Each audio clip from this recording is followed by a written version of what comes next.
నమస్తే. 44 సంవత్సరాల వయస్సున్న తెలుగుదేశం పార్టీకి మూడో తరం నాయకుడు రెడీ అయిపోయారు. తెలుగుదేశం పార్టీకి వ్యవస్థాపక అధ్యక్షుడిగా నందమూరి తారక రామారావు, ఆ తర్వాత నారా చంద్రబాబు నాయుడు సుదీర్ఘకాలం అధ్యక్షుడిగా పనిచేశారు.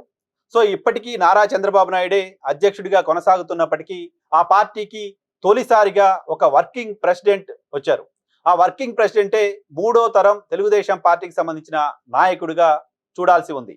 ఆ వర్కింగ్ ప్రెసిడెంట్ నారా లోకేష్ కి వర్కింగ్ ప్రెసిడెంట్ గా బాధ్యతలు ఇవ్వడం ద్వారా తెలుగుదేశం పార్టీ థర్డ్ జనరేషన్ లోకి ఎంటర్ అయినట్టుగా చూడాలి. తెలుగుదేశం పార్టీకి సంబంధించిన అధ్యక్షుడిగా వర్కింగ్ ప్రెసిడెంట్ గా నారా లోకేష్ నియామకం ఈరోజు జరిగింది. సో ఇది వర్కింగ్ ప్రెసిడెంట్ గా జరిగిన నియామకంగానే చూడాల్సిన అవసరం లేదు. పార్టీని నారా లోకేష్ కి అప్పగించేశారు అఫీషియల్ గా అని చూడాల్సిన అవసరం ఉంది. ఇప్పటి వరకు పార్టీకి సంబంధించిన బాధ్యతలన్నీ నారా లోకేష్ కనుసన్నల్లోనే జరుగుతూ వచ్చాయి. నారా లోకేష్ చెప్పిన వారికే పార్టీలో పదవులు దక్కుతూ వచ్చాయి. నారా లోకేష్ చెప్పిన మేరకే ప్రభుత్వంలో కూడా పనులు అవుతూ వస్తున్నాయి. ఆయన నారా లోకేష్ మంత్రిగా బాధ్యతలు తీసుకున్న తర్వాత ఆయన ముఖ్యమైన మంత్రిగా ఉన్నారు.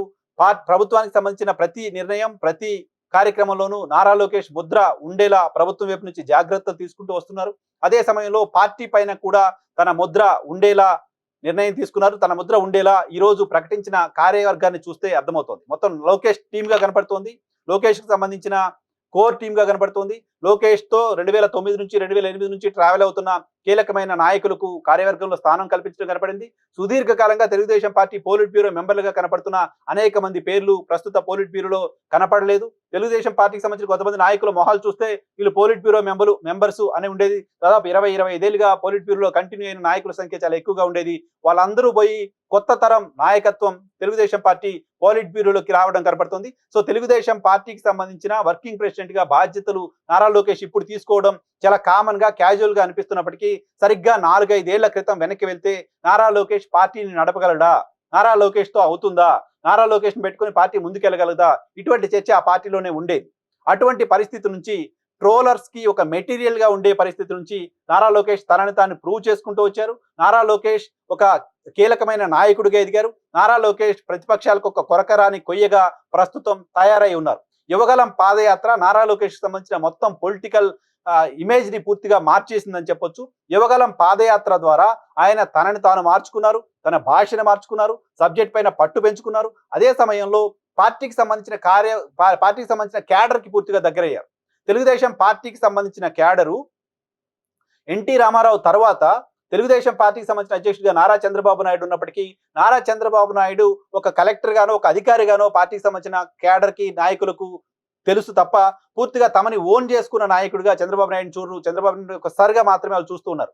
అలాంటిది నారా లోకేష్ ని లోకేష్ అన్న అంటూ పార్టీ క్యాడర్ ఓన్ చేసుకోవడం చూసాం మనం. సో తెలుగుదేశం పార్టీకి సంబంధించిన థర్డ్ జనరేషన్ లీడర్ గా ఉన్న కేవలం 40s లో ఉన్న ఒక వ్యక్తి నారా లోకేష్ యువగలం పాదయాత్ర ద్వారా పార్టీకి సంబంధించిన క్యాడర్కి దగ్గరయ్యారు. సో పార్టీ క్యాడర్ తో యాక్సెప్టెన్సీ తెచ్చుకున్నారు. అదే సమయంలో మంగళగిరిలో తాను మొదటిసారి పోటీ చేసి ఓడిపోయిన నియోజకవర్గంలో 90,000కు పైగా మెజారిటీతో విజయం సాధించారు. 50,000కు తక్కువ మెజారిటీతో మేము ఇక్కడ నుంచి గెలిచే పరిస్థితి ఉండదు, 50,000కు పైగా మెజారిటీతో గెలుస్తానంటూ అఫీషియల్ గా వేదిక పైనే తన తండ్రి పార్టీ అధ్యక్షుడు చంద్రబాబు నాయుడుకి మాట ఇచ్చి 90,000కు పైగా మెజారిటీతో ఆయన అక్కడ విజయం సాధించారు.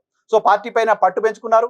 ప్రజల నుంచి మద్దతు పొందారు నియోజకవర్గంలో. అదే సమయంలో ప్రభుత్వం ఏర్పాటులో కూడా కీలకమైన పాత్ర పోషించారు. తండ్రి అరెస్ట్ అయిన సందర్భంగా ఢిల్లీకి వెళ్ళి ఢిల్లీ రాజకీయాలను అర్థం చేసుకుని ఢిల్లీ పెద్దలను ఒప్పించి ఢిల్లీలో నారా లోకేష్ చేసిన లాబింగ్ కారణంగానే చంద్రబాబు నాయుడు గారు జైలు నుంచి బయటకు వచ్చారు అని అందరూ మాట్లాడుకునేలా చేశారు. సో అధికారం కోల్పోవడం, ప్రతిపక్షంలో ఉండడం, ప్రతిపక్షంలో ఉన్న సమయంలో తనను తాను మార్చుకోవడం, అదే సమయంలో తన తండ్రికి పార్టీకి వచ్చిన కష్టాన్ని ఒక అవకాశంగా మార్చుకొని ఎదిగే ప్రయత్నం చేయడం నారా లోకేష్ ఈ రోజు పార్టీ వర్కింగ్ ప్రెసిడెంట్ గా నియామకం జరిగిన తర్వాత ఒక్క తెలుగుదేశం పార్టీకి సంబంధించిన అసంతృప్తి స్వరం కూడా లేకపోవడానికి కారణం.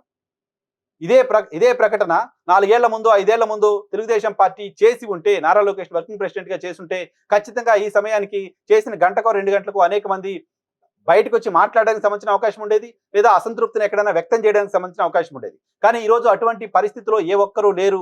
అందరూ నారా లోకేష్ కి జై కొట్టక తప్పని పరిస్థితిని పార్టీలో ఆయన క్రియేట్ చేసుకున్నారు. సో అలా క్రియేట్ చేసుకున్నారు కాబట్టి ఈ రోజు వర్కింగ్ ప్రెసిడెంట్ గా బాధ్యతలు ఇచ్చిన తర్వాత పార్టీలో హర్షం వ్యక్తం చేసిన వాళ్ళే ఉన్నారు తప్ప అసంతృప్తి వ్యక్తం చేస్తున్న వాళ్ళు ఎవరూ లేరు.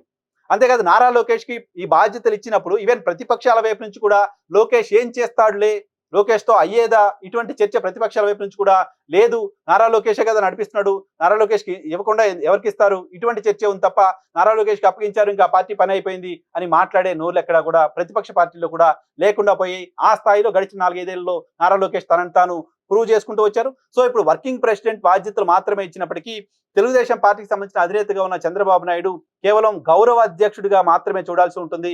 ఈయన వర్క్ అంతా ఈయనే చేసే పరిస్థితి ఉంటుంది. సో పార్టీ పూర్తిగా జాతీయ అధ్యక్షుడిగా ఆయన బాధ్యతలు తీసుకున్నారు కాబట్టి పార్టీ పూర్తిగా ఇక నారా లోకేష్ చేతుల్లోకి వెళ్ళినట్టుగా చూడాలి. అఫీషియల్ గా పార్టీని అప్పగించిన కార్యక్రమంగా దీనిని చూడాల్సిన అవసరం ఉంది.